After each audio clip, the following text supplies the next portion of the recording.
As you may or may not have heard, Tommy the Duke Morrison passed away recently, aged 44, heavyweight champion of the world, former.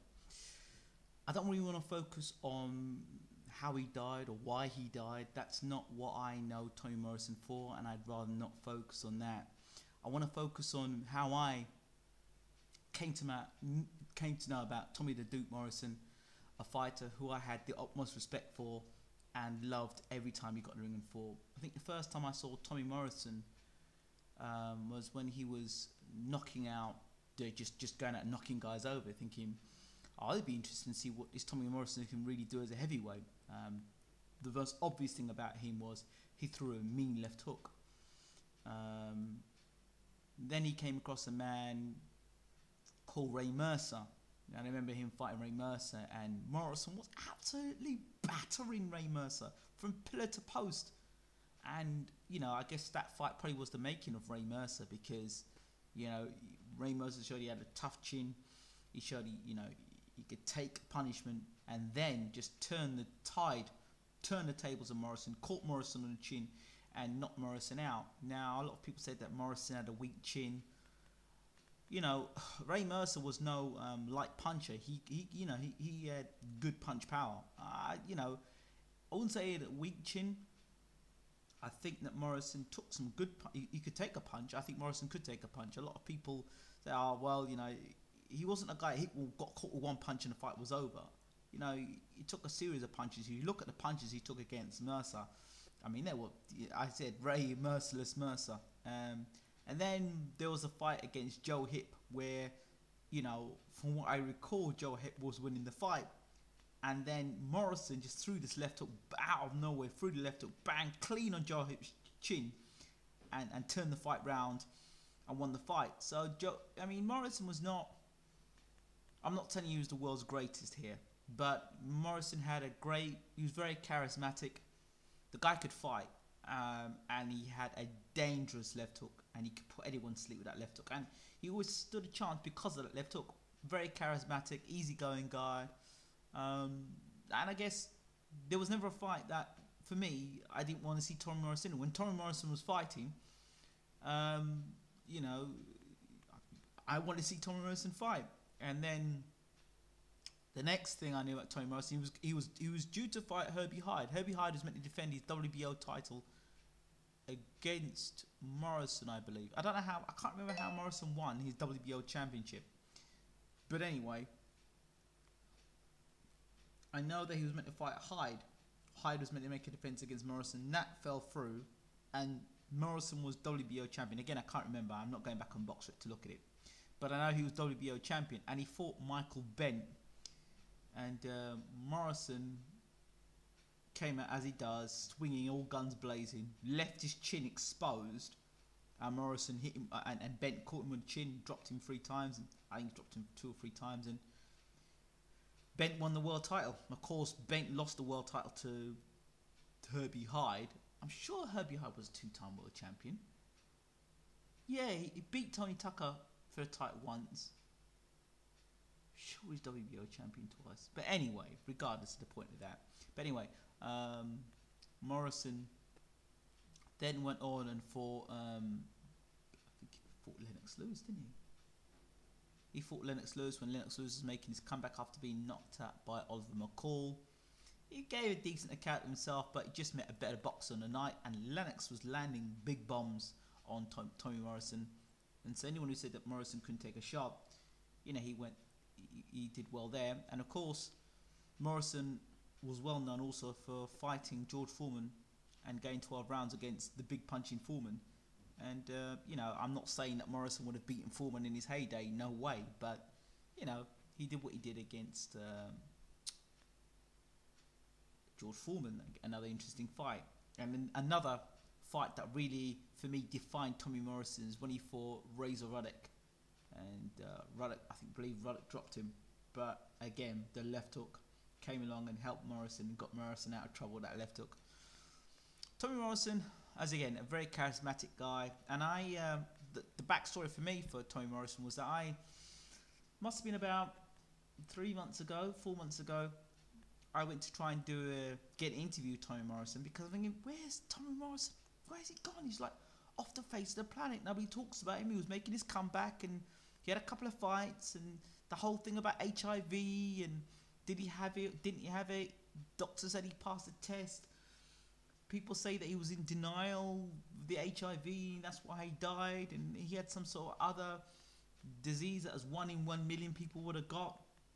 So I don't know what the truth is. I'm not a coroner and I'm not a doctor, so I don't know what the truth is about Tommy Morrison. Tommy and his wife would know.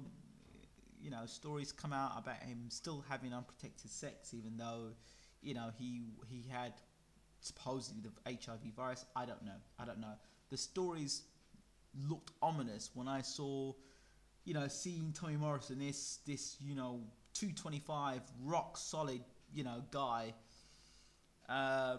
you know, bright character, great personality, and then seeing recently a picture of him at 175 pounds, slim, old, unrecognizable. It was just horrific to see the drastic change in how Tommy Morrison's figure looked, how he looked as an individual. I know he was making that comeback, and I was excited to see Tommy Morrison back in the ring. Even at age 40 plus, I still want to see Tommy Morrison in the ring. I still want to see him unveil that left hook. He was just a very charismatic fighter. Could he fight? Yes, he could fight. Was he one of the world's greatest? No. But I would always say in his time, in his era, he was a top 5 contender.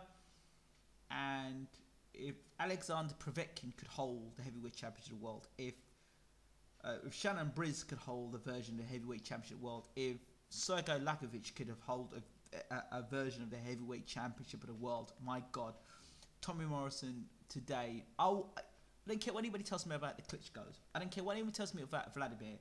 I don't care when he tells me, oh, Vladimir would have jabbed his head off. Vladimir Klitschko would have knocked him over the right hand. Let me tell you something. If Vladimir Klitschko and Tommy Morrison were going to fight, let me tell you something now. I am buying that fight. Because Tommy Morrison, you know, is going to go out there and give it his all. Yeah, he may get cracked, he may get caught heavyweight boxing, but I would love to have seen how he would have done against Vladimir. You saw what Lennox Lewis did to him, agreed, but when you put Tommy Morrison against any of the top 5 in the world, you put his name, you know you're going to get an exciting fight, you know, and that's why I remember Tommy Morrison. That dude with a big left hook, big personality, really self-assured. I can't really say a bad thing about Tommy Morrison, despite all the stuff they hear about him being reckless outside the ring. I don't know Tommy Morrison outside the ring, so I can't really make a judgment. Oh, coming back to the point where I tried to do the research about Tommy Morrison and went off again on a tangent. Just still can't believe the guy's passed away. Yeah, I went to try and get an interview with Tommy Morrison, and I went through the usual routes of trying to track down Morrison. Went through his fan page, went through his Facebook page, and I really thought I got a breakthrough, but it was a fan that was actually running his page rather than not Tommy Morrison. Says, look mate, I'm sorry, because when I saw Tommy Morrison replied, I was like, wow, get an interview with Tommy. Then it was only his friend, like a fan, and the fan had reported this really disturbing news months back, and yeah, I couldn't believe it. I couldn't bring myself to saying Tommy Morrison was ill, or Tommy Morrison he's like a hero. And yeah, he was in Rocky 5, I believe, and stuff, as Tommy Gunn and stuff. Yeah, great, and he was an actor, and supposedly was some relative of John Wayne. But aside all that, Tommy Morrison was, you know what, I hope a lot of fighters could be today. Have lots of personality, never short of a word. You know, sort of very confident, bright, bubbly character. What he did outside the ring, I don't know, and frankly, you know, I don't really want to get involved with. His personal life is him, but the fighter, for me, was a top 5 contender in at his time. A former world champion, fought the best that were around. You know, say Tommy Morrison ducked anybody. The one fight I would like to have seen was Riddick Bowe and Tommy Morrison. No, 2 fights actually. Riddick Bowe, Tommy Morrison, Evander Holyfield, Tommy Morrison. Lennox Lewis managed to fight him. George Foreman managed to fight him.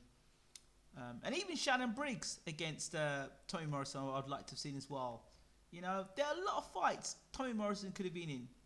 Michael Morrow, Tommy Morrison. David Tua, Tommy Morrison. Two big left hookers. They say you never left hooker. Well, you know what? That would have been a great fight too. Yeah. Herbie High, Tommy Morrison. Now, why these fights never got made? I don't know why these fights never got made. I don't think Tommy Morrison was a ducker because, you know, he fought some good guys. It's just a shame, you know, that some people say, rumours again, that Tommy Morrison could have been treated. You know, I don't know. It's sad that, you know, I'm reporting now that Tommy Morrison has passed away. I just, you know, pray that the Morrison family have strength through this difficult time. Rest in peace, Tommy. We're going to miss you.